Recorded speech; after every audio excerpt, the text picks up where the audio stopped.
എന്തേ പടച്ചവൻ ഇത്ര കരുണയില്ലാത്തവനാണോ? എന്തേ പടച്ചവൻ ഇത്ര കാരുണ്യമില്ലാത്തവനാണോ? നിരീശ്വരവാദികളൊക്കെ പറയാൻ തുടങ്ങി, എന്ത് പടച്ചവനാടാ, എന്ത് പടച്ചവനാടാ. അല്ലാഹു ഉണ്ടെങ്കിൽ അവനെ സുജൂദ് ചെയ്യുന്ന ആളുകളെ രക്ഷപ്പെടുത്തൂലേ? അങ്ങനെ ചിന്തിക്കുന്ന, അങ്ങനെ പറയുന്ന, അങ്ങനെ പ്രചരിപ്പിക്കുന്നവരോട് പറയാനുള്ളത്, അല്ലാഹു കരുണയില്ലാത്ത കഠിനഹൃദയനല്ല. അല്ലാഹു കാരുണ്യം ചൊരിയാത്ത കാഠിന്യതയുടെ പ്രതീകമല്ല. അല്ലാഹുവിന്റെ കരുണ നിങ്ങൾക്കറിയണോ? അല്ലാഹുവിന്റെ സ്നേഹം നിങ്ങൾക്കറിയണോ? ഒരു തള്ളപ്പക്ഷി അതിന്റെ ചിറകിനടിയിൽ ഒളിപ്പിക്കാൻ തന്റെ കുഞ്ഞു പക്ഷിയുടെ മുമ്പിലേക്ക് പറന്നിറങ്ങിയെങ്കിൽ അല്ലാഹുവിന്റെ ഹബീബ് സല്ലല്ലാഹു അലൈഹി വസല്ലമ തങ്ങൾ പറയുകയാണ്, ലല്ലാഹു അർഹമു ബി അബ്ദിഹിൽ മുഅ്മിനീൻ. അവനെ വിശ്വസിക്കുന്ന ഈമാനുള്ള ഒരു ദാസനോട് അല്ലാഹുവിന്റെ കരുണ ഏതുപോലെയോ അല്ലാഹുവിന്റെ റസൂൽ പറയുകയാണ്, അർഹമു, ഏറ്റവും വലിയ കാരുണ്യമാണ്, ഏറ്റവും വലിയ കരുണയാണ് ബി അബ്ദിഹിൽ മുഅ്മിനീൻ, തന്റെ മുസ്ലിമായ മുഅ്മിനായ ദാസനോട് അല്ലാഹു കാണിക്കുന്നത്. ഈ തള്ളപ്പക്ഷിക്ക് അതിന്റെ കുഞ്ഞുപക്ഷിയോടുള്ള കാരുണ്യത്തെക്കാൾ, സ്നേഹത്തെക്കാൾ അല്ലാഹുവിന് അവന്റെ മുഅ്മിനായ അടിമയോട് കരുണയാണ്, സ്നേഹമാണ്, വാത്സല്യമാണ്. അല്ലാഹു ഏറ്റവും കൂടുതൽ ഇഷ്ടപ്പെടുന്നതാണ്, അവൻ ഏറ്റവും കൂടുതൽ കരുണ കാണിക്കുന്നതാണ്. ഏതിനേക്കാൾ? ആ തള്ളപ്പക്ഷി തന്റെ കുഞ്ഞു പക്ഷിയോട് കാണിക്കുന്ന കാരുണ്യത്തെക്കാൾ, സ്നേഹത്തെക്കാൾ. സഹോദരങ്ങളെ, മറ്റൊരു ഹദീസിലെ കാണാം, ഒരു മാതാവിന് തന്റെ പൊന്നുമോനോടുള്ള സ്നേഹമുണ്ടല്ലോ, ഒരു തന്റെ പൊന്നുമോളോടുള്ള സ്നേഹമുണ്ടല്ലോ, കരുതലുണ്ടല്ലോ, വാത്സല്യമുണ്ടല്ലോ. വാപ്പ മീശ പിരിച്ചിട്ട് വീട്ടിൽ നിന്ന് പറക്കി വിട്ടാൽ, വീട്ടിൽ നിന്ന് പടിയടച്ച് പിണ്ഡം വെച്ചാൽ, ആരും കാണാതെ അടുക്കളയുടെ മുന്നിൽ നിൽക്കുന്ന പ്രിയപ്പെട്ട പൊന്നുമോന് പാതിരാത്രിയിൽ ചോറ് വിളമ്പി കൊടുക്കുന്ന പൊന്നുമ്മയുണ്ടല്ലോ, പ്രിയപ്പെട്ട മാതാവുണ്ടല്ലോ. ആരിറക്കി വിട്ടാൽ ഹൃദയത്തിന്റെ ഉള്ളറകളിൽ നിന്നിറക്കി വിടാത്ത ഉമ്മയുണ്ടല്ലോ, മാതൃഹൃദയമുണ്ടല്ലോ. ആ മാതാവിന് തന്റെ പുത്രനോട്, പുത്രിയോടുള്ള സ്നേഹത്തെക്കാൾ 100 ഇരട്ടി സ്നേഹമാണ് അല്ലാഹുവിന് തന്റെ ദാസന്മാരോടുള്ളത്, അല്ലാഹുവിന് തന്റെ അടിമകളോടുള്ളത്. മാതാവിന് പുത്രനോട്, പുത്രിയോടുള്ള വാത്സല്യത്തെക്കാൾ 100 ഇരട്ടിയാണ് എന്ന് റസൂലുള്ളാഹി സ്വല്ലല്ലാഹു അലൈഹി വസല്ലം നമ്മളെ പഠിപ്പിക്കുമ്പോ, അല്ലാഹു അർഹമു ബിഹാദാ, ഈ പക്ഷിയേക്കാൾ അല്ലാഹു മുഅ്മിനീങ്ങളോട് ഏറ്റവും വലിയ കാരുണ്യമുണ്ടെന്ന് പറയുമ്പോ, അബൂ സുലൈമാനുദ്ദാറാനി റളിയല്ലാഹു തആല അൻഹു അല്ലാഹുവിനോട് നടത്തിയ മുനാജാത്തിലെ ആ സംഭാഷണമുണ്ടല്ലോ, അല്ലാഹുവേ ലൈന താലബ്തനി ബിദംബി, എന്റെ പാപങ്ങൾ എന്നെ പറഞ്ഞ് എന്നെ നീ നാളെ പരീക്ഷിക്കാൻ തീരുമാനിച്ചാൽ, ലാ തുലുബന്നക ബിഅഫ്വിക റബ്ബേ, പടച്ചവനെ നിന്റെ അഫ്വ് ഞാൻ നാളെ പരലോകത്ത് ചോദിക്കും, ആ അഫ്വ് നീ എനിക്ക് തരണേ തമ്പുരാനെ. അബൂ സുലൈമാനുദ്ദാറാനി റളിയല്ലാഹു തആല അൻഹുവിന്റെ രഹസ്യ സംഭാഷണത്തിന്റെ ശകലമാ ഞാൻ പറഞ്ഞത്. ചിന്തിച്ചു നോക്ക്, അല്ലാഹുവിന് തന്റെ അടിമകളോടുള്ള സ്നേഹം, നമ്മളോട് അല്ലാഹുവിന് എത്ര സ്നേഹമെന്നാണ്. നിങ്ങളൊന്ന് ശാന്തമായി നിങ്ങളൊന്ന് ചിന്തിച്ചു നോക്ക്. വീട്ടില് നമ്മൾ ഏതെങ്കിലും ഒരു കാര്യത്തിനു വേണ്ടി ഒരു തൊഴിലാളിയെ വിളിച്ചു, അത് നമ്മുടെ അതർ സ്റ്റേറ്റിൽ നിന്ന് വന്ന, അല്ലെങ്കിൽ നമ്മളെ പുതിയ ഒരു വാചകമാണല്ലോ അതിഥി തൊഴിലാളി. അപ്പൊ അങ്ങനെയൊക്കെ ഉള്ള ഒരാളിനെ നമ്മുടെ വീട്ടില് പണിക്ക് വേണ്ടി നിർത്തി. ആ പണിക്ക് വേണ്ടി നിർത്തിയ അതിഥി തൊഴിലാളി നമ്മൾ പറയുന്നത് കേൾക്കുന്നില്ല. നമ്മുടെ ഭക്ഷണമാണ് അവൻ കഴിക്കുന്നത്, നമ്മൾ കൊടുക്കുന്നതാണ് അവൻ ഉടുക്കുന്നത്, നമ്മൾ കൊടുത്തെടുത്താണ് അവൻ കിടക്കുന്നത്. അങ്ങനെയുള്ള നമ്മുടെ അതിഥി തൊഴിലാളി, അയാൾ നമ്മൾ പറയുന്നത് കേൾക്കാത്ത ഒരു സാഹചര്യം ഉണ്ടെങ്കിൽ നമ്മൾ പിന്നെ ആഹാരം കൊടുക്കുവോ? കൊടുക്കൂല. നമ്മൾ ആഹാരം കൊടുക്കില്ല. പിന്നെ അവന് നമ്മൾ തുണിയെടുത്തു കൊടുക്കുവോ? കൊടുക്കില്ല. എന്നാൽ അല്ലാഹു തന്ന ആയുസ്, അവന്റെ ഭൂമി, അവൻ തന്ന വായു, അവൻ തന്ന ജലം, അവൻ തന്ന ഭക്ഷണം, അവന്റെ വസ്ത്രം, അവൻ തന്ന വെള്ളം, ഇതൊക്കെ അല്ലാഹു തന്നു. അവൻ ആരോഗ്യം തന്നു, എല്ലാം അവൻ തന്നു. എന്നിട്ട് അവൻ നമ്മോട് ചെയ്യാൻ പറഞ്ഞത് ചെയ്യില്ല എന്ന് പറയുക മാത്രമല്ല, ചെയ്യുന്നില്ല എന്ന് മാത്രമല്ല, ചെയ്യില്ല എന്ന് വാശിയെടുക്കുകയും ചെയ്യുന്നവരോട് ആക്ഷേപത്തെ അല്ലെങ്കിൽ അവരോട് അടങ്ങാത്ത കലി കാണിക്കുകയും ചെയ്യുന്ന ഒരു സമൂഹം. എന്നിട്ട് അല്ലാഹു ആരെങ്കിലും പട്ടിണി കിട്ടോ? എന്നിട്ട് അല്ലാഹു ആരെങ്കിലും ഭക്ഷണമില്ലാതെ വെള്ളമില്ലാതെ കഷ്ടപ്പെടുത്തിയോ? ആർക്കെങ്കിലും അല്ലാഹു തുണി കൊടുക്കാതിരുന്നോ? ഇല്ല. ഒരു പക്ഷേ ഒരാൾക്ക് കഴിക്കാൻ ഭക്ഷണമില്ലെങ്കിൽ ചാരിറ്റി പ്രവർത്തകരുടെ കണ്ണിൽ അവനെ പെടുത്തും. അല്ലാഹു തആല അവരിലൂടെ അവന് ഭക്ഷണം കൊടുക്കും. അല്ലാഹു ആരെയും കൈയൊഴിഞ്ഞിട്ടില്ല. എത്ര കാരുണ്യമാണ് അവനുള്ളത്. നമ്മൾ ഏതെങ്കിലും ഒരു കാര്യം ഒരാളോട് പറഞ്ഞ് അയാള് നമ്മളോട് കാണിക്കുന്ന പ്രതിഷേധവും അല്ലെങ്കിൽ നമ്മളോട് കാണിക്കുന്ന അനുസരണക്കേടിന്റെ പേരിൽ പിന്നെ നമ്മൾ കൊടുക്കൂല. പക്ഷേ നമ്മളെ നിസ്കരിച്ചില്ലെങ്കിലും അല്ലാഹു വീണ്ടും തരുന്നു. ചോദിക്കുന്നതെല്ലാം തന്നുകൊണ്ടിരിക്കുന്നു. അവന്റെ കരുണ എത്ര വിശാലമാണ്, അവന്റെ കാരുണ്യം എത്ര വിശാലമാണ്. ഒരു തിരിച്ചറിവ് നമുക്ക് ഉണ്ടാകണം, ഒരു ബോധം നമുക്ക് ഉണ്ടാകണം. നിങ്ങൾ നോക്ക്, മഹാനായ അബൂ സുലൈമാൻ ദാറാനി റളിയല്ലാഹു തആല അൻഹു പറഞ്ഞ ഈ ഒരൊറ്റ കാര്യം മാത്രം മതി അവന്റെ വിശാലമായ കാരുണ്യത്തിന്റെ, ആ പ്രവിശാലമായ കരുണയുടെ, അവന്റെ സ്നേഹത്തിന്റെ, അവന്റെ കരുതലിന്റെ, അവന്റെ താല്പര്യത്തിന്റെ, സൃഷ്ടികളോടുള്ള അവന്റെ ഇടപെടലുകളുടെ വിശാലത മനസ്സിലാക്കാൻ ആ ഒരൊറ്റ കാര്യം മാത്രം മതിയല്ലോ പ്രിയപ്പെട്ടവരെ. അല്ലാഹു നമുക്ക് അവന്റെ അഫ്വ് തന്ന് അനുഗ്രഹിക്കുമാറാവട്ടെ. ഞാൻ പറയും, നമ്മൾ എന്ത് ചെയ്യണം? വെറുതെ നമുക്ക് അല്ലാഹു തആല അഫ്വ് ചെയ്യില്ല. നമുക്ക് അഫ്വ് അല്ലാഹു തരണമെങ്കിൽ നമ്മൾ ചില കാര്യങ്ങൾ ചെയ്യണം. അതുകൂടെ പറഞ്ഞ് നമുക്ക് ഇൻഷാ അല്ലാഹ് ഇനി ഒരു പ്രസംഗം ഉണ്ടാകുമോ? ഈ മാസത്തെ 13 പരിപാടികളാണ് ക്യാൻസലായത്. നാളെ മുതൽ തുടങ്ങാനിരുന്ന 13 പരിപാടികൾ, അതിനു മുമ്പുള്ള പരിപാടികൾ എല്ലാം ക്യാൻസലാണ്. കാരണം എന്താണ്? കോവിഡിന്റെ 3ാം തരംഗത്തിന്റെ ആ ഒരു വലിയ തരംഗം അത് നമ്മുടെ ജീവിതത്തെ എത്രമാത്രം നമുക്ക് ഭീഷണിയായി നിൽക്കുന്നു എന്ന് അറിയാത്തതിന്റെ പേരിൽ ഇപ്പൊ നമുക്ക് പെർമിഷൻ കിട്ടുന്നില്ല. അള്ളാഹുവിന്റെ തൗഫീക്ക് നമുക്കിവിടെ ഒരുമിച്ചുകൂടി ദ്വാരക്കാര് ഭാഗ്യം കിട്ടി. അള്ളാഹു ഒരു പ്രയാസവും ഇല്ലാതെ ഇത് നാളെ കൂടെ പര്യവസാനിപ്പിക്കാൻ അള്ളാഹു തൗഫീക്ക് നൽകട്ടെ. ശുക്ർ ചെയ്യുന്ന എത്രത്തോളം നമുക്ക് ചെയ്യാൻ പറ്റുമോ അത്രത്തോളം ശുക്ർ ചെയ്യണം. ദുആ ചെയ്യാനുള്ള ഒരു അവസരമാണ്. അള്ളാഹു അതിന് തൗഫീക്ക് നൽകി അനുഗ്രഹിക്കുമാറാവട്ടെ. ആരുടെ ദുആയാണ്, ആരുടെ ആമീനാണ് അള്ളാഹു കബൂലാക്കുന്നത് പറയാൻ കഴിയില്ല. അതുകൊണ്ട് ഇൻഷാ അല്ലാഹ് ഒന്നും മനസ്സിലാക്കി അള്ളാഹു തൗഫീക്ക് തരട്ടെ, അള്ളാഹു തൗഫീക്ക് തരട്ടെ.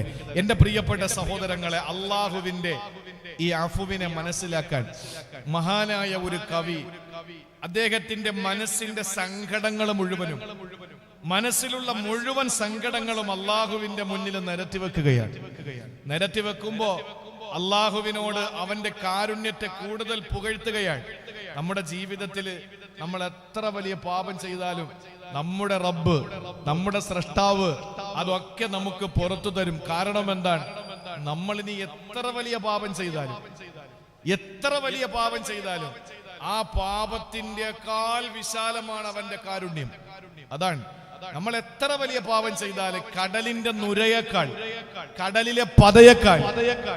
അതുകൊണ്ടാണ് ഒരു മഹാനെ പറയുകയാണ്, യാ റബ്ബി ഇനഅലുമത് ദുനൂബി കസറതാ ദുബി അൻഫുക അഅലമു ഇൻ കാന ലാ യർജൂക ഇല്ലാ മുഹ്സിനു ഫമനില്ലദീ യദ്ഉ വയർജുൽ മുജ്രിമു മാലിലൈക വസീലത്തുൻ ഇല്ലർ റജാ.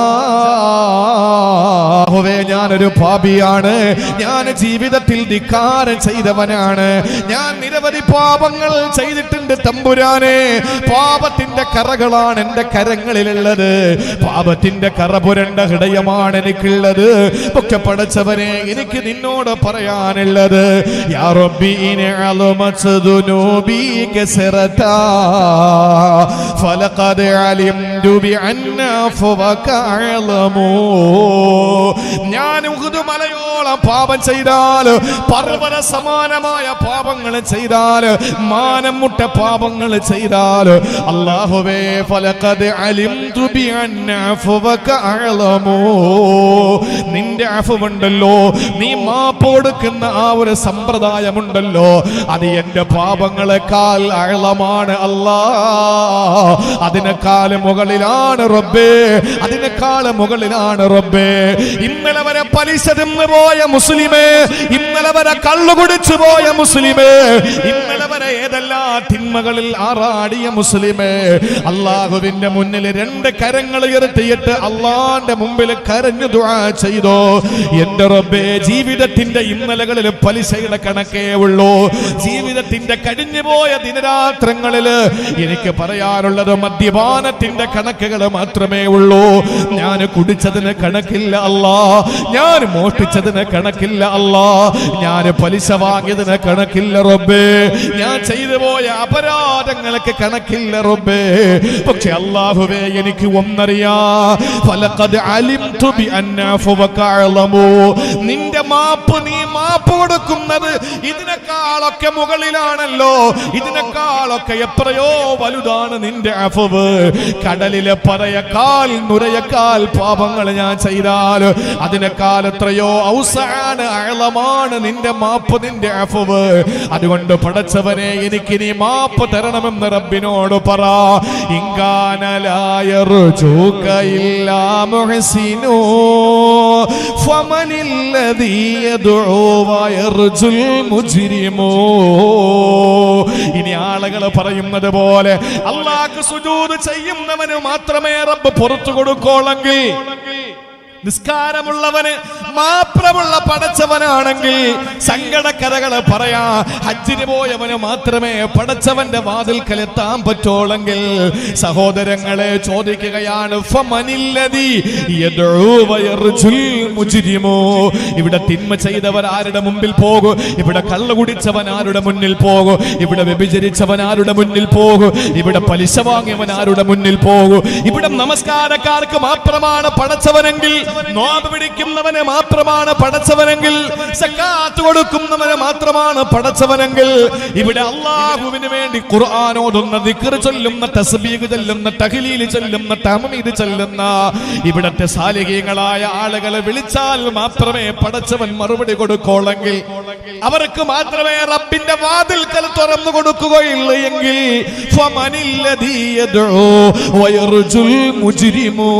ഇവിടത്തെ തെമ്മാടികൾ പിന്നെ ആരുടെ മുമ്പിൽ പോകും? ഇവിടത്തെ കള്ളുകുടിയന്മാർ ആരുടെ മുന്നിൽ പോകും? ഇവിടത്തെ പാപികൾ ആരുടെ മുന്നിലാ പോവുക? അല്ലാഹുവേ, നിന്റെ മുന്നിലല്ലാതെ വേറെ ആരുടെ മുന്നിലാ ഞങ്ങൾക്ക് വരാനുള്ളത്? അതുകൊണ്ട് ഞാൻ ഈ പറഞ്ഞ പാപിയാണ് റബ്ബേ. നിസ്കാരക്കാരൻ മാത്രമേ നിന്റെ മുമ്പിൽ വരോളെങ്കിൽ പിന്നെ ഞാൻ എങ്ങോട്ട് പോട്ട് തമ്പുരാനെ? ഞാൻ എങ്ങോട്ടാ പോവുക? ഞാൻ ആരുടെ മുന്നിലാ കൈനീട്ടുക? ആരുടെ മുന്നിലാ എന്റെ ഹൃദയമൊന്ന് തുറന്നു വെക്കുക? ആരുടെ മുന്നിലാണ് എന്റെ സങ്കടത്തിന്റെ ഭാണ്ഡക്കെട്ടുകൾ അഴിച്ചു വെക്കുക? അല്ലാഹുവേ, നീ ഹജ്ജ് ചെയ്തവർക്ക് മാത്രമേ പാപം പൊറുക്കുകയുള്ളൂവെങ്കിൽ, നോമ്പ് പിടിക്കുന്നവർക്ക് മാത്രമേ അവരുടെ സങ്കടങ്ങൾ മാറ്റിക്കൊടുക്കുകയുള്ളൂ എങ്കിൽ, നിസ്കരിക്കുന്നവന് മാത്രമേ നീ ഭൗതികമായ സങ്കടങ്ങൾ മാറ്റിക്കൊടുക്കുകയുള്ളൂ എങ്കിൽ, എന്നെ പോലുള്ള പാപികൾ പിന്നെ ആരുടെ മുന്നിലാ പോവുക? ഞങ്ങൾക്ക് വേറെ ആരാ ഉള്ളത്? ഞങ്ങൾക്ക് വേറെ ആരാ ഉള്ളത് തമ്പുരാനെ? അതുകൊണ്ട് ഈ പാപി പറയുകയാണ്, എന്റെ പാപങ്ങളെക്കാൾ മുകളിലാണ് നിന്റെ അഫ്വ് എന്നുള്ളത് കൊണ്ട് തന്നെ ഈ പാപിയായ ഞാൻ നിന്നോട് പറയുന്നു, മാലി ഇലൈക വസീലത്തുൻ ഇല്ലർ റജാ വജമീല അഫ്വിക സുമ്മ ഇന്നി മുസ്ലിമൂ. മാലി ഇലൈക വസീലത്തുൻ ഇല്ലർ റജാ, എന്നെയും നിന്നെയും തമ്മിൽ ബന്ധിപ്പിക്കുന്ന എന്റെ ആഗ്രഹങ്ങൾ മാത്രമാണ് തമ്പുരാനെ. ഞാൻ വലിയ നിസ്കാരക്കാരനോ ഒന്നുമല്ല, പക്ഷേ എന്റെ മനസ്സിലുള്ള പ്രതീക്ഷകളാണ് നിന്നിലേക്ക് എന്നെ കൊണ്ടെത്തിക്കുന്നത്. നിന്റെ നല്ല മാപ്പുണ്ടല്ലോ, നീ മാപ്പ് കൊടുക്കുന്ന നിന്റെ അഫുണ്ടല്ലോ, അത് മാത്രമാണ് ഞാൻ നിന്റെ മുന്നിൽ ചോദിക്കുന്നത്. എന്റെയും നിന്റെയും ഇടയിൽ ആകെയുള്ള ബന്ധം അത് മാത്രമാണ്. തുമ്മ ഇന്നി മുസ്ലിമോ, പിന്നെ ഒന്നുമല്ലെങ്കിൽ ഞാനൊരു മുസ്ലിം അല്ലേ തമ്പുരാനെ? ആ ഒരു ഉറച്ച നിലപാട്, ആ ഒരു ഉറച്ച ആഗ്രഹം, ആ ഒരു ഉറച്ച പ്രതീക്ഷയിൽ നീട്ടൂ സഹോദരിമാരെ. റബ്ബിന്റെ മുമ്പിൽ കരങ്ങൾ നീട്ടുവോ. ഭൗതികമായ വിഷമങ്ങൾക്ക് നിങ്ങൾക്ക് പരിഹാരമാണ്.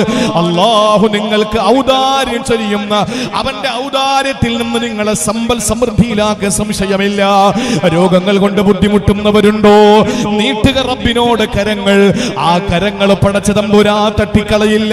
കാരണം ആർക്കും കടന്നു ചെല്ലാൻ പറ്റുന്ന ഒരേ ഒരു സൃഷ്ടാവ്, ഒരേ ഒരു സംരക്ഷകന്, ഒരേ ഒരു സംഹാരകൻ, അത് അല്ലാഹു റബ്ബുൽ ഇസ്സത്ത് മാത്രമാണ്. ഇവിടെ അവനെ അനുസരിക്കുന്നവർക്ക് മാത്രമേ അല്ലാഹു തആല ഭക്ഷണം കൊടുക്കുള്ളെങ്കിൽ ഇവിടെ അവനെ അനുസരിക്കാത്തവർ എവിടെ പോയി ഭക്ഷണം തേടും? എവിടെ പോയി ഭക്ഷണം തേടും? ബദർ യുദ്ധം നടക്കുമ്പോ മുസ്ലിം ഉമ്മത്ത് അള്ളാഹുവിന്റെ ഹബീബും പ്രിയപ്പെട്ട സഹാബത്തും ദുആ ചെയ്തത് അള്ളാഹുവിനോടാണ്. നീ രക്ഷപ്പെടുത്തണം റബ്ബേ. മറുഭാഗത്ത് അബൂജഹലും കൂട്ടരും ദുആ ചെയ്യുന്നത് ആരോടാണ്? അള്ളാഹുവിനോട്. അവരും ദുആ ചെയ്യുന്നത് പടച്ചവനോടാണ്. നീ രക്ഷപ്പെടുത്തണം പടച്ചവനെ. ആരെ? ഏതാണോ നീതിയുടെ പക്ഷത്തുള്ളത്, ഏതാണോ സത്യസന്ധമായിട്ടുള്ളത്, അതിനെ നീ രക്ഷപ്പെടുത്തണം. അല്ലാത്തതിനെ പരാജയപ്പെടുത്തണം. അവരും ദുആ ചെയ്യുന്നു. രണ്ടു കൂട്ടരും ദുആ ചെയ്യുന്നത് പടച്ചവനോടാ. കാരണം എന്താ? ഇവിടത്തെ തെമ്മാടികൾക്ക് പിന്നെ അല്ലാഹ് അല്ലാതെ പിന്നെ ആരാ ഉള്ളത്? മുജ്രിം എന്ന് പറഞ്ഞ തെമ്മാടി. ഇവിടെ കുഴപ്പം കാണിക്കുന്നവൻ, അവർക്കും റബ്ബ് മാത്രമേ ഉള്ളൂ എന്ന് പറഞ്ഞാൽ എക്കാലവും തിന്മകൾ ചെയ്തിട്ട് റബ്ബിന്റെ അടുത്ത് എന്ന് മുട്ടുകുത്തി പ്രാർത്ഥിക്കാമെന്നല്ല ഈ പറയുന്നത്. മറിച്ച് എത്ര വലിയ തിന്മകൾ ചെയ്താലും നമുക്ക് അവസാനം ചെല്ലാൻ പറ്റിയ നമ്മുടെ റബ്ബ് മാത്രമേ ഉള്ളൂ. നമ്മുടെ റബ്ബിനെ പോലെ പൊറുക്കുന്ന വേറെ ആരാ ഉള്ളത്? നമ്മുടെ റബ്ബിനെ പോലെ പൊറുക്കുന്നവൻ വേറെ ആരാ ഉള്ളത്? ഒരു മനുഷ്യനുമില്ല, ഒരാളുമില്ല, ഒരു ശക്തിയുമില്ല, ഒരു സഹായിയുമില്ല. ഇല്ലല്ലാഹ്, എന്റെയും നിങ്ങളുടെയും സൃഷ്ടാവും സംരക്ഷകനും സംഹാരകനുമായ അല്ലാഹു റബ്ബുൽ ഇസ്സത്ത് അല്ലാതെ വേറെ ആരുമില്ല. അതുകൊണ്ട് നമുക്ക് ചോദിക്കാനുള്ളതൊക്കെ റബ്ബിനോട് ചോദിക്കുക. എന്തിനും അടിക്കണം? നമ്മുടെ റബ്ബിന്റെ ആ പാപം പൊറുക്കുന്ന ഒറ്റ ആയത്ത് ഞാൻ പറയാം. സൂറത്തുൻ നിസായിലെ ഒരായത്ത് എന്താണെന്നറിയോ? ശ്രദ്ധിക്കണം. ഇവിടെ അഫ്വ് എന്ന് പറയുന്ന ഒരു വാക്കുണ്ട്. ഞാനൊരു ഗ്രാമപ്രദേശമായതുകൊണ്ട് അതാ ഞാൻ നേരത്തെ നിസാർ ഉസ്താദിനോട് പറഞ്ഞത്. ഗ്രാമപ്രദേശമാകുമ്പോ മനോഹരമായിട്ട് വഴന്ന് പറയാൻ പറ്റും. ഞാനതുകൊണ്ട് ഡേറ്റ് ഉണ്ടോ എന്നോട് ചോദിച്ചു. ഉണ്ട്, ഡേറ്റ് ഉണ്ട്. അപ്പോഴേ കൊടുത്തു. എനിക്കറിയാം 3 മുക്കിൽ ആളെത്ര കൂടും, 3 മുക്കിൽ എന്താണ് ഒക്കെ അറിയാം. പക്ഷെ അതല്ലല്ലോ, നല്ല പോലെ വഴന്ന് പറയാൻ പറ്റിയ ഒരു സ്ഥലമാണ് ഇതുപോലുള്ള ഗ്രാമപ്രദേശങ്ങൾ. സ്നേഹിക്കാൻ അറിയുന്ന നാട്ടുകാർ. എന്താ കാര്യം എന്നറിയോ? ജീവിതത്തില് അന്നന്നത്തെ വക കണ്ടെത്താൻ അന്നന്ന് കഷ്ടപ്പെട്ട് ജീവിക്കുന്നവനെ വിയർപ്പിന്റെ മണമുള്ള, അധ്വാനത്തിന്റെ മഹത്വം അറിയുന്ന, വേദന എന്തെന്നറിഞ്ഞിട്ടുള്ള, പട്ടിണി എന്തെന്നറിഞ്ഞിട്ടുള്ള ഒരു സമൂഹത്തിന്റെ മുന്നിലേ ദീൻ പറഞ്ഞാൽ മനസ്സിലാവുകയുള്ളൂ. ദുനിയാവിന്റെ ശീതളിമയിൽ, ദുനിയാവിന്റെ പ്രസരിപ്പിൽ, ദുനിയാവിന്റെ പ്രൗഢിയിൽ, ജാടയിൽ കഴിയുന്ന ഒരു സമൂഹത്തിനോട് അള്ളാഹെ പറ്റി പറഞ്ഞാൽ ഓ എന്തല്ല അവൻ ചോദിക്കും. എന്തല്ല ഇതൊക്കെ നിങ്ങൾ കുറെ നാളുകൊണ്ട് പറയല്ലേ എന്നൊക്കെ ചോദിച്ചു കൊണ്ടിരിക്കും. പക്ഷേ വേദന എന്തെന്നറിഞ്ഞ ഒരു സമൂഹം. ഗ്രാമപ്രദേശങ്ങൾ അങ്ങനെയാണ്. അള്ളാഹു നമ്മുടെ നാട്ടുകാർക്ക് ഇസ്സത്തും റിഫഅത്തും അള്ളാഹു നൽകി അനുഗ്രഹിക്കുമാറാവട്ടെ. എന്റെ പ്രിയപ്പെട്ട സഹോദരങ്ങളെ, ഒരൊറ്റ ആയത്ത് അള്ളാഹുവിനെ പറ്റി പറഞ്ഞത് അഫ്വ് എന്നാണ്. അഫ്വ്, മാപ്പ്. നിങ്ങൾ നല്ല പോലെ ശ്രദ്ധിച്ചാലേ ഞാൻ പറയാൻ പോകുന്ന വിഷയം നിങ്ങൾക്ക് മനസ്സിലാവും. ചരിത്രങ്ങൾ കേട്ടോണ്ട് എണീറ്റ് പോകലല്ല. ചരിത്രം പറയാൻ ആളുണ്ട്, പറയിപ്പിക്കാൻ ആളുണ്ട്, കേൾക്കാനും ആളുണ്ട്. ചരിത്രങ്ങൾ സൃഷ്ടിക്കപ്പെടുന്നില്ല. ചരിത്രങ്ങൾ സൃഷ്ടിക്കപ്പെടണ്ടേ? ചരിത്രങ്ങൾ രചിക്കണം. പക്ഷെ ഇവിടെ ഞാൻ പറയാൻ പോകുന്ന കാര്യം വളരെ ശ്രദ്ധയോടുകൂടി നിങ്ങൾ കേൾക്കണം. ഒരായത്ത് സൂറത്ത് നിസായിലെ ഒരായത്താണ്. ഫഇന്നല്ലാഹ കാന അഫ്വൻ ഖദീറാ. ഒരു വലിയ ആയത്തിന്റെ അവസാന ഭാഗം പറയുന്നത് ഇങ്ങനെയാണ്. ഫഇന്നല്ലാഹ കാന അഫ്വൻ ഖദീറാ. ഇവിടെ അള്ളാഹുവിന്റെ 2 വിശേഷണങ്ങളാണ് പറഞ്ഞത്. ഒന്ന് അഫ്വ്, 2 ഖദീർ. എന്താണെന്നറിയോ? അഫ്വ് എന്ന് പറഞ്ഞാൽ നേരത്തെ ഞാൻ പറഞ്ഞ മാപ്പ് തരും. അല്ലാഹ് മാപ്പ് തരും. പക്ഷെ അതിന് തൊട്ടുടനെ പറഞ്ഞ എന്താണെന്നറിയോ? ഖദീറ. അവൻ കഴിവുള്ളവനുമാണ്. നീ പൊട്ടനാണെന്ന് കരുതരുത് പടച്ചോയ്. ചിലരോ ധരിക്കും, ചിലരോ ക്ഷമിക്കും, നീ ധരിക്കും മൂടന. വില്ലിന്റെ പിറകോട്ടുള്ള നീക്കം എന്തിനാ? റോട്ടെ നടന്നു പോകുന്ന ബാപ്പ എന്ന് പറഞ്ഞു, അല്ലെങ്കിൽ നിന്റെ തന്ത എന്ന് പറഞ്ഞു, അല്ലെങ്കിൽ അവനെ ഇടിച്ച് കവളിൽ ഒരു കുത്തി, അല്ലെങ്കിൽ അവൻ എന്തെങ്കിലും ഒന്ന് ആക്ഷേപിച്ചു. അപ്പൊ മിണ്ടാതെ നടന്നുപോയി, മിണ്ടാതെ പോയി. നമ്മൾ കരുതുന്നത് എന്താണ്? മണ്ടൻ, എന്നെ പേടിയാണ് എന്ന് പറഞ്ഞിട്ട് നമ്മൾ ആശ്വസിക്കും. കാരണം എന്താണ്? എടാ ഇത്രയും തന്തയ്ക്ക് വിളിച്ചിട്ട് ഇത്രയും അടി കൊടുത്തിട്ട് അവൻ മിണ്ടാതെ പോകുന്നുണ്ടോ? അവിടെയാണ് പറഞ്ഞത് അവൻ മാപ്പ് തന്നു. പക്ഷെ നീ ഒരു കാര്യം ചിന്തിക്കണം, അവന് തിരിച്ചടിക്കാനുള്ള കഴിവുമുണ്ട്. അതാണ് പറയുന്നത്, ചിലരോ ക്ഷമിക്കും നീ ധരിക്കും മൂടന, വില്ലിന്റെ പിറകോട്ടുള്ള നീക്കം എന്തിനാ? അമ്പെടുത്ത് വില്ലിൽ വെച്ചിട്ട് ഇങ്ങനെയല്ലേ പിടിക്കുന്നത്, അല്ലാതെ അങ്ങോട്ട് വെച്ചോണ്ട് അങ്ങോട്ടല്ലേ അടിച്ചു കൊടുക്കണം, എങ്കിൽ മോന്ത കയറൂലേ? അപ്പൊ ഇങ്ങനെ പിടിക്കുക. അപ്പൊ വില്ലിന്റെ പിറകിലോട്ടുള്ള നീക്കം എന്തിനാണ്? ശക്തമായി മുന്നോട്ട് വരാൻ വേണ്ടിയാണ്. അപ്പൊ അതുകൊണ്ട് അള്ളാഹുവിനെ അഫുവെന്ന് പറഞ്ഞ് അവൻ എല്ലാം കണ്ണടയ്ക്കും, എന്ത് ചെയ്താലും കുഴപ്പമില്ല, എന്റെ റബ്ബ് അഫുവല്ലേ, അഫുവ് ചെയ്യുന്നവനല്ലേ എന്ന് പറയും. നടക്കരുത്. കാരണം അടുത്തല്ല പറഞ്ഞത് ഖദീറ, അവ ഇതിനൊക്കെ കഴിവുള്ളവനാണ്. ഏത്? നിന്നെ വരച്ച വരയിൽ നിർത്താനുള്ള കഴിവുള്ളവനാണ് അല്ലാഹ്. അല്ലാഹ്ക്ക് കഴിവുണ്ട് പ്രിയപ്പെട്ടവരെ, അല്ലാഹ്ക്ക് കഴിവുണ്ട്. അതുകൊണ്ടാണ് കാണാത്ത റബ്ബിനെ എന്തിനാണ് ആരാധിക്കുന്നതെന്ന് ചോദിച്ച സമൂഹത്തിന്റെ മുമ്പിൽ കാണാത്ത വൈറസിന്റെ പേരിൽ എന്തിനാണോ മുഖാവരണം വെക്കുന്നത്? എന്തിന്? കാണാത്ത ദൈവത്തെ എന്തിനാരാധിക്കുന്നെന്ന് ചോദിച്ചു. അവന്റെ മുമ്പിൽ അള്ളാഹു ഒരു വൈറസിനെ ഇറക്കി വിട്ടു. അത് ചൈനയിലെ വുഹാനിലെ ഏതോ ഒരു ചന്തയിലെ മാർക്കറ്റിലെ മീൻ കച്ചവടക്കാരിയുടെ മീൻകുട്ടയിൽ നിന്ന് പുറത്തു വന്നു എന്ന് ചരിത്രം പറയുമ്പോ അള്ളാഹുവിന്റെ പട്ടാളം അങ്ങനെയാണ്. ചിലപ്പോ മീൻകാരിയുടെ കുട്ടയിൽ നിന്ന് പുറത്തു വരൂ, ഇല്ലെങ്കിലോ മരച്ചില്ലയിലെ തേനീച്ച കൂട്ടിൽ നിന്ന് പുറത്തു വരും തേനീച്ചയായിട്ട്. ചിലപ്പോൾ അടുപ്പിൽ നിന്ന് വെള്ളമായി പുറത്തു വരും. നൂഹ് നബിയുടെ സമുദായത്തെ നശിപ്പിച്ചതുപോലെ അള്ളാഹ്ക്ക് പല കഴിവുണ്ട്. നമ്മൾ ഉദ്ദേശിക്കുന്ന രീതിയിലല്ല. അവൻ ഖദീറാണ്, അവൻ കഴിവുള്ളവനാണ്, എല്ലാത്തിനും കഴിവുള്ളവനാണ്. അതുകൊണ്ട് പടച്ചവൻ മാപ്പ് തരുമെന്ന് പറഞ്ഞിട്ട് എക്കാലവും റബ്ബിനെ പറ്റിക്കാൻ വേണ്ടി തീരുമാനിക്കരുത്. അവൻ പറഞ്ഞത് അഫ്വ് എന്നാണ്. അഫ്വ് എന്ന് പറഞ്ഞാൽ മഗ്ഫിറത്തിനേക്കാൾ ഒരു പടി മുന്നിലാണ്. നമ്മൾ എപ്പോഴും ചോദിക്കേണ്ട അല്ലാഹുമ്മ നീ എനിക്ക് മഗ്ഫിറത്ത് തരണേ അല്ലാ എന്ന് ചോദിക്കുന്നതിനേക്കാളും നല്ലത് എന്ത് ചോദിക്കണം? നീ അഫ്വ് തരണേ അല്ലാ. എന്താ കാര്യം? ഒരു ദിവസം മഹാനായ പ്രവാചകൻ അഷ്റഫുൽ ഖൽഖ് സല്ലല്ലാഹു അലൈഹി വസല്ലമ തങ്ങൾ മദീനത്തെ മിമ്പറിൽ നിൽക്കുകയാണ്.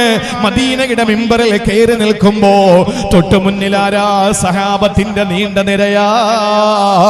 അതിൽ നിന്ന് മഹാനായ സയ്യിദുനാ അബൂബക്കർ സിദ്ദീഖ് റളിയല്ലാഹു തആല അൻഹു പറയുകയാ, എന്റെ ഹബീബ് മിമ്പറിൽ കയറി നിന്നിട്ട് അല്ലാഹുവിന്റെ റസൂൽ കരയുകയാണ്. പൊട്ടി പൊട്ടി റസൂലുള്ള കരയുകയാണ്. അബൂബക്കർ സിദ്ദീഖ് തങ്ങൾ പറയുന്നു, എന്റെ മുത്ത് കരഞ്ഞത്? എന്റെ മുത്തിനെന്താ പറ്റിയത്? അല്ലാഹുവിന്റെ ഹബീബിന് എന്താ സംഭവിച്ചത്? മിമ്പറിൽ നിന്നുകൊണ്ട് ഏങ്ങി ഏങ്ങി കരയുന്ന മുത്തുനബി സല്ലല്ലാഹു അലൈഹി വസല്ലമ തങ്ങൾ അവിടെ നിന്ന് കരച്ചിൽ അടക്കി പിടിച്ചിട്ട് പറഞ്ഞത് എന്തെന്നറിയോ?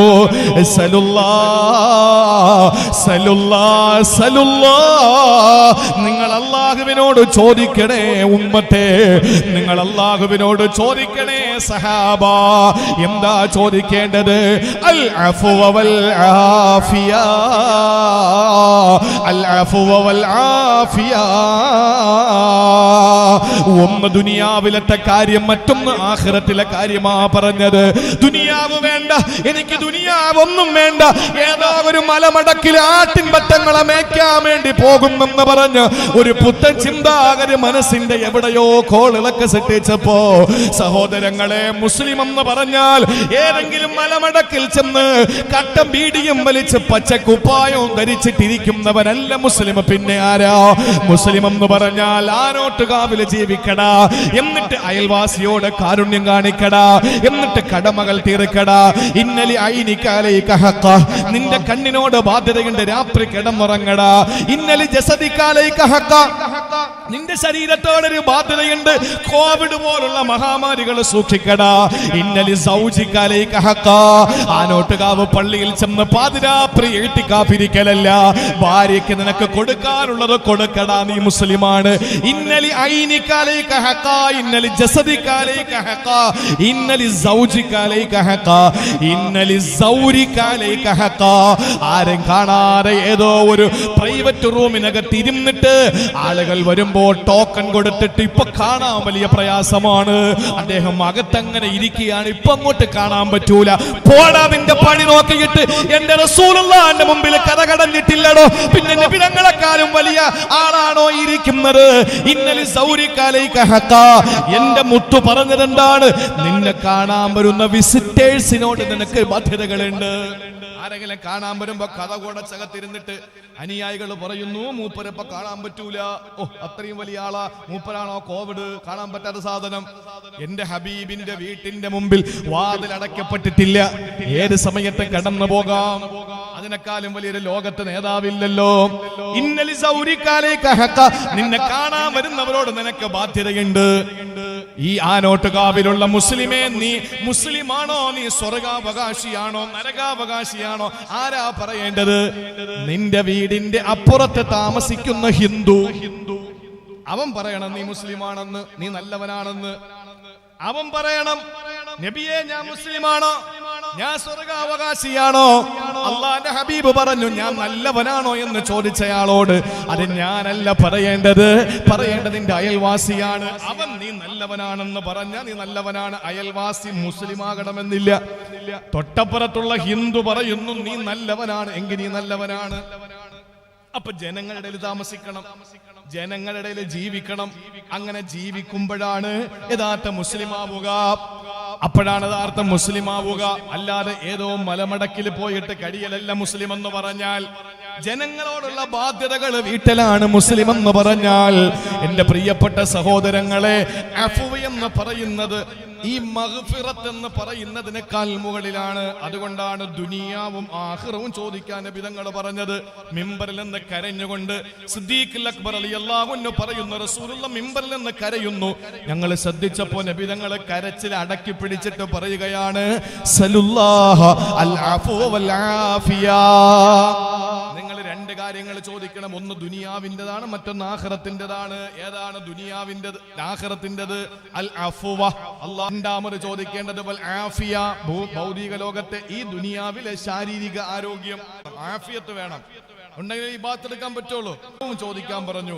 ആഖിറത്തില് പിന്നെ ആരോഗ്യത്തിന്റെ ആവശ്യമില്ല, അത് വേറൊരു ലെവലും വേറൊരു ലോകവുമാണ്. ആഖിറത്തിൽ ആവശ്യമായത് എന്താണ്? അഫ്വ്, റബ്ബിന്റെ അഫ്വ്. ഇത് രണ്ടും ചോദിക്കണം. നിങ്ങൾ മഗ്ഫിറത്തിനേക്കാൾ വിശാലമാണ് അഫ്വ്. എന്താ മഗ്ഫിറത്ത് എന്ന് അറിയോ? മഗ്ഫിറത്ത് കൊണ്ടാണ് പ്രിയപ്പെട്ട സഹോദരങ്ങളെ സൂറത്തുൻ നിസായിൽ അല്ലാഹ് പറഞ്ഞത്, ഇന്നല്ലാഹ കാന അഫ്വൻ ഖദീറാ.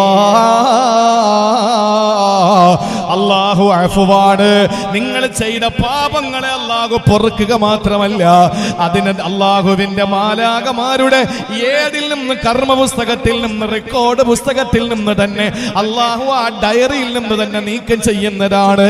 പക്ഷേ എന്ന് കരുതി കിട്ടിയ കാലവും അല്ലാഹനെ പറ്റിക്കാമെന്ന് കരുതല്ലേ. കാര്യം എന്താണ്? അല്ലാഹു ഖദീറാ, ഖദീറുമാണ്. ഈ ശിക്ഷ നടപ്പിലാക്കാൻ കഴിവുള്ളവനുമാണ്, ഖുദ്റത്തുള്ളവനാണ്. ദാ വരുന്ന 3 മാസം കഴിഞ്ഞാൽ പരിശുദ്ധമായ റമളാൻ, പരിശുദ്ധ റമളാൻ. ആത്മാർത്ഥമായിട്ട് ദുആരക്കി. കഴിഞ്ഞ 2 റമളാനും നമുക്ക് ഫലപ്രദമാക്കാൻ കഴിഞ്ഞില്ല.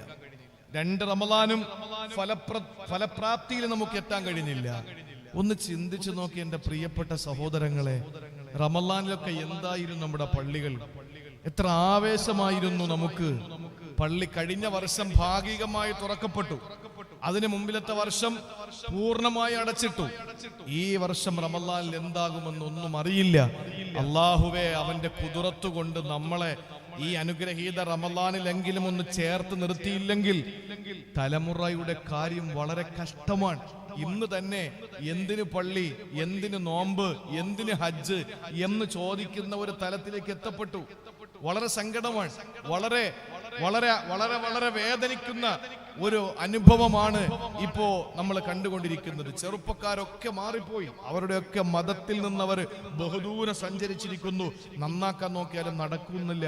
ആ ഒരു അവസ്ഥയിലേക്ക് ചെറുപ്പക്കാരെത്തപ്പെട്ടു. ഈ ഒരു റമളാനും കൂടെ നമുക്ക് റീചാർജ് ചെയ്യാൻ പറ്റുന്ന സമയം എപ്പോഴാണ്?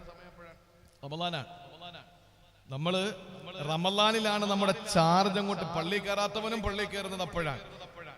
ഇന്നലെ ഒരു കള്ളകുടിയൻ മദ്യപാനിയോട് പറയാൻ, ഞാൻ നല്ല കുടിക്കുമായിരുന്നു ഉസ്താദെ, പക്ഷെ ശഅബാൻ 15 എത്തിക്കഴിഞ്ഞാൽ പിന്നെ 15 ദിവസം ഞാൻ കുടിക്കില്ല. റമളാന് വേണ്ടിയിട്ടുള്ള തയ്യാറെടുപ്പാണ്. വയറൊക്കെ ഒന്ന് കഴുകി റാഹത്തായി, ആ ഉള്ളതൊക്കെ വിയർത്തു പോയി നല്ല റാഹത്തായി റമളാനെ സ്വീകരിക്കും. അപ്പൊ ഞാൻ ചോദിച്ചു, അതുകൂടി നിർത്തുവോ? ഇല്ല, പിന്നെ ശവ്വാൽ 15 വീണ്ടും തുടങ്ങും. ശവ്വാൽ 15 വീണ്ടും തുടങ്ങും. അപ്പൊ കുടിക്കുന്ന മദ്യപാനികൾ പോലും അവർ റീചാർജ് ചെയ്യുന്ന റമളാനിലാണ്. അവർക്ക് നല്ല ചാർജ് കിട്ടുന്ന റമളാനിലാണ്. എല്ലാവരും നോമ്പ് പിടിക്കും, എല്ലാവരും നല്ല ഇബാദത്താണ്. ഖത്ം ഓതുന്നു, ഖുർആൻ ഏറ്റവും കൂടുതൽ ഖത്ം വിശ്വാസികളും നല്ല ഇബാദത്തുള്ളവരൊക്കെ കൂടുതൽ ഖത്ം ചെയ്യുന്നത് പരിശുദ്ധ റമളാനിലാണ്. അള്ളാന്റെ ഹബീബ് സല്ലല്ലാഹു അലൈഹി വസല്ലം തങ്ങൾ ആദ്യം മുതൽ അവസാനം വരെ ജിബ്രീൽ അലൈഹി സ്വലാത്തു വസ്സലാം ഓതി കേൾപ്പിക്കുമായിരുന്നു വിശുദ്ധ ഖുർആൻ. റമളാനിലെ വഫാത്താവുന്ന സമയത്ത് 2 തവണ ഓതി കേട്ടു. നിങ്ങൾ നോക്ക്, ഈ റമളാൻ നമ്മളെ വീടുകളിലായി. വീട്ടിൽ എത്ര ചെയ്യും?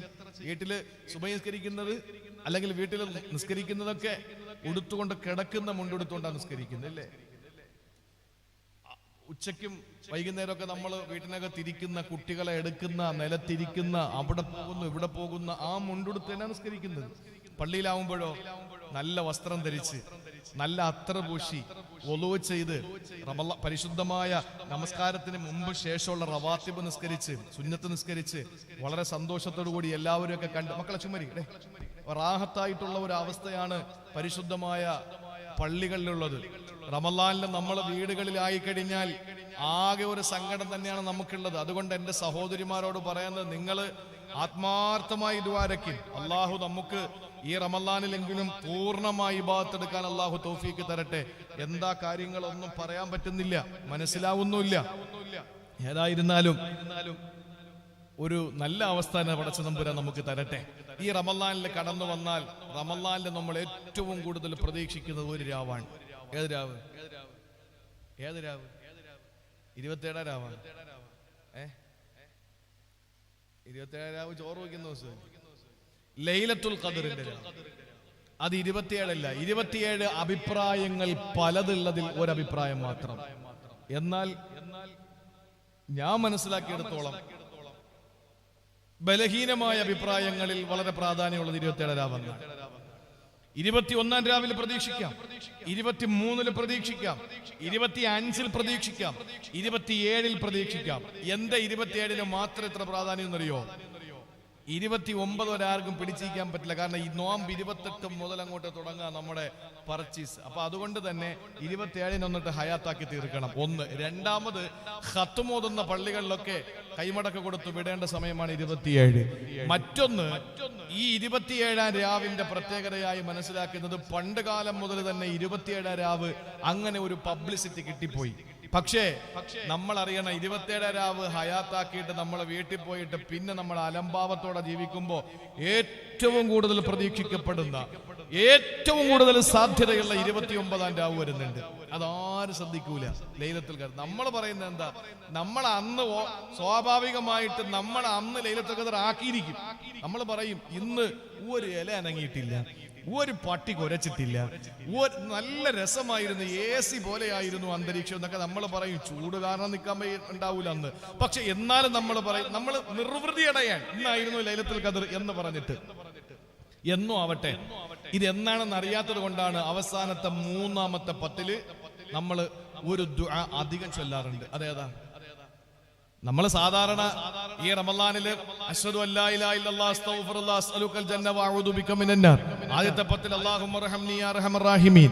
രണ്ടാമത്തെ 10 അല്ലാഹുമ്മ ഗഫിർ ലി ദുനൂബി യാ റബ്ബൽ ആലമീൻ. മൂന്നാമത്തെ 10 അല്ലാഹുമ്മ അഅ്തിഖ്നി മിനന്നാരി വഅദ്ഖിൽനൽ ജന്നത യാ റബ്ബൽ ആലമീൻ. ഇത് പറയുന്നതോടൊപ്പം 3-ാമത്തെ 10 മാത്രം നമ്മൾ പറയുന്ന ഒരു ദുആ ഉണ്ട്. അതേതാ? ആ ദുആയാണ് ആയിഷ റളിയല്ലാഹു തആല അൻഹ ഒരു ദിവസം ഹബീബായ നബി തങ്ങളോട് ചോദിക്കുന്നു, നബിയേ ചോദിച്ചതാരാണെന്ന് ചിന്തിക്കണേ.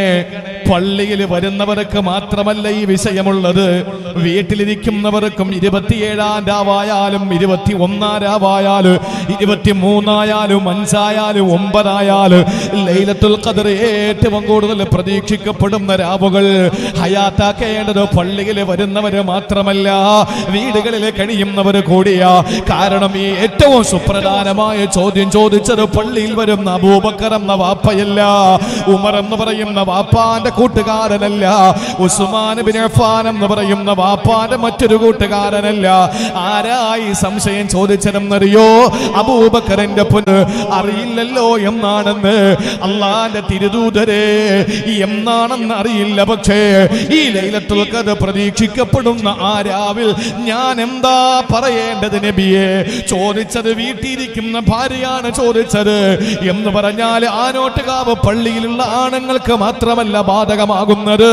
എന്റെ പ്രിയപ്പെട്ട പെങ്ങന്മാരെ, നിങ്ങൾ വീടുകളിൽ കഴിയുമ്പോൾ നിങ്ങൾക്കും അത് ബാധകമാണ്.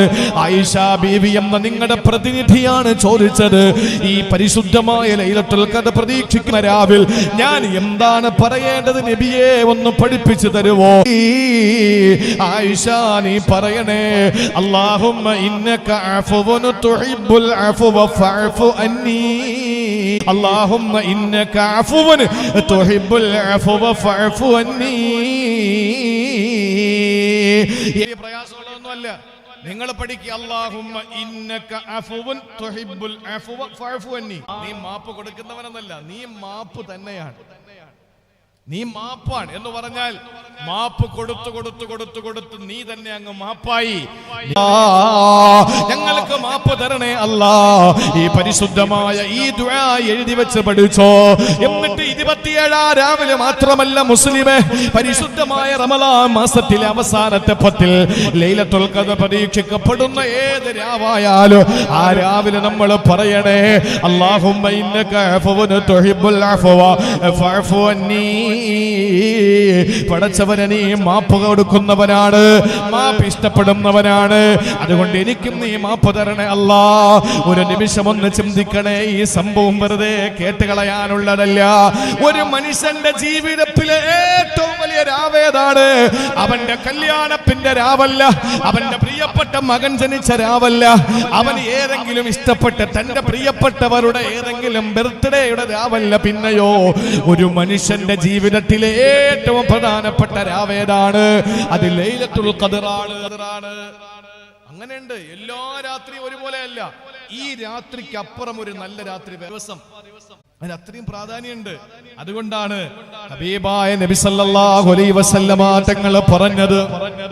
അതുകൊണ്ട് പ്രിയപ്പെട്ടവരെ, എന്നെ കേൾക്കുന്ന സഹോദരിമാരെ, അള്ളാഹുവിന്റെ മാപ്പെന്ന് പറയുന്നത്, അവന്റെ അഫ്വെന്ന് പറയുന്നത് പ്രവിശാലമാണ്. അത് കിട്ടിയാൽ നമ്മൾ രക്ഷപ്പെട്ടു, അത് കിട്ടിയാൽ നമ്മൾ രക്ഷപ്പെട്ടു. നാളെ പരലോകത്ത് നമ്മൾ പരാജയപ്പെട്ടു പോകില്ല. അത് കിട്ടണമെങ്കിൽ കുറെ കാര്യങ്ങൾ നമ്മൾ ചെയ്തേ മതിയാവുകയുള്ളൂ. അത് ജീവിതത്തിൽ നമ്മൾ പ്രാവർത്തികമാക്കാതിരുന്നാൽ ഈ പടച്ചവന്റെ അഫ്വ് നമുക്ക് കിട്ടുമെന്ന് പരീക്ഷ വേണ്ട. ലൈലത്തുൽ ഖദറിൽ പോലും ചോദിക്കാൻ പറഞ്ഞത് അഫ്വാണ്. നിങ്ങൾ മിമ്പറിൽ കയറി നിന്ന് റസൂലുള്ള കരഞ്ഞിട്ട് നിങ്ങളോട് ചോദിക്കാൻ പറഞ്ഞത് ദുനിയാവിലെ ആഫിയത്തും ആഖിറത്തിലെ അഫ്വുമാണ്. അഫ്വ് എന്ന് പറയുന്നത് പടച്ചവൻ നമുക്ക് തരുന്ന ഒരു പ്രത്യേക ഫളിലാണ്. ഈ അഫ്വ് അല്ലാഹു നമുക്ക് തരണോ? ആനോട്ടുകാവിലുള്ള പെങ്ങന്മാരെ, നിങ്ങൾക്ക് അല്ലാഹുവിന്റെ അഫ്വ് കിട്ടണോ?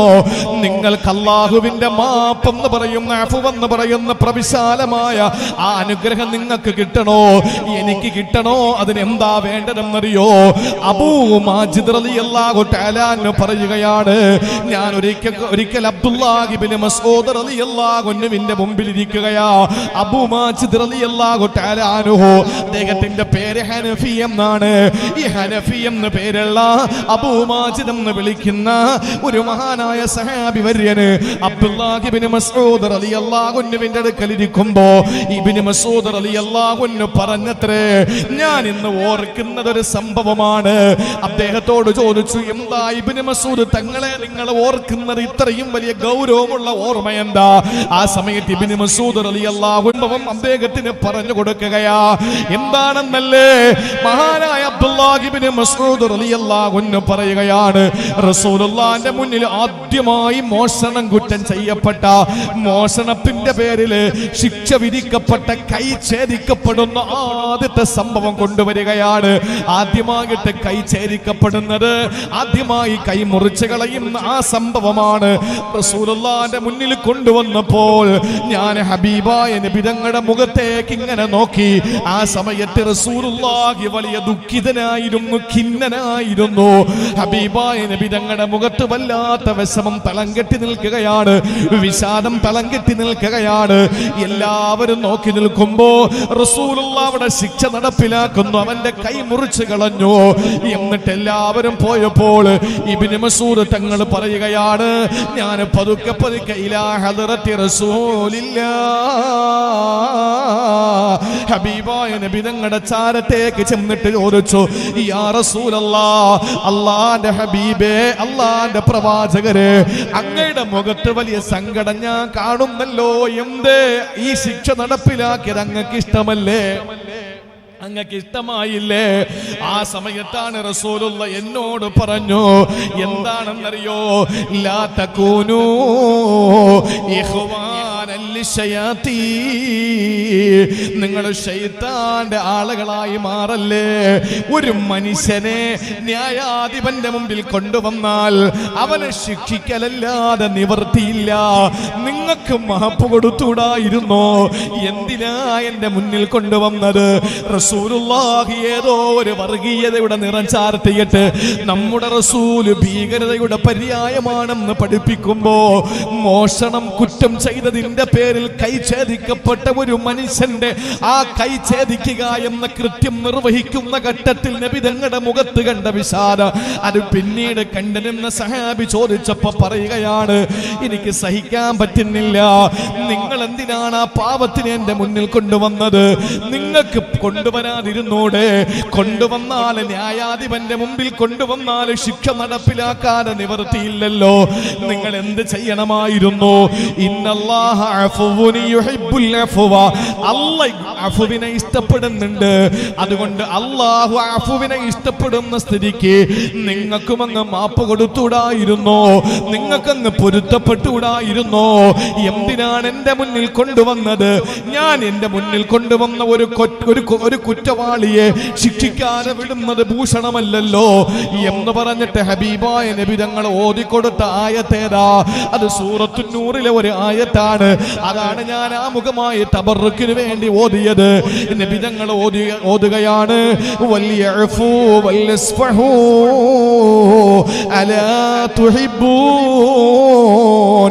അൻ യഗ്ഫിറല്ലാഹു ലക്കും വല്ലാഹു ഗഫൂറുർ റഹീം. നമുക്ക് റബ്ബിന്റെ അഫ്വ് കിട്ടണമെങ്കിൽ നമ്മൾ ചെയ്യേണ്ട കാര്യമാണ് ഈ പറഞ്ഞത്.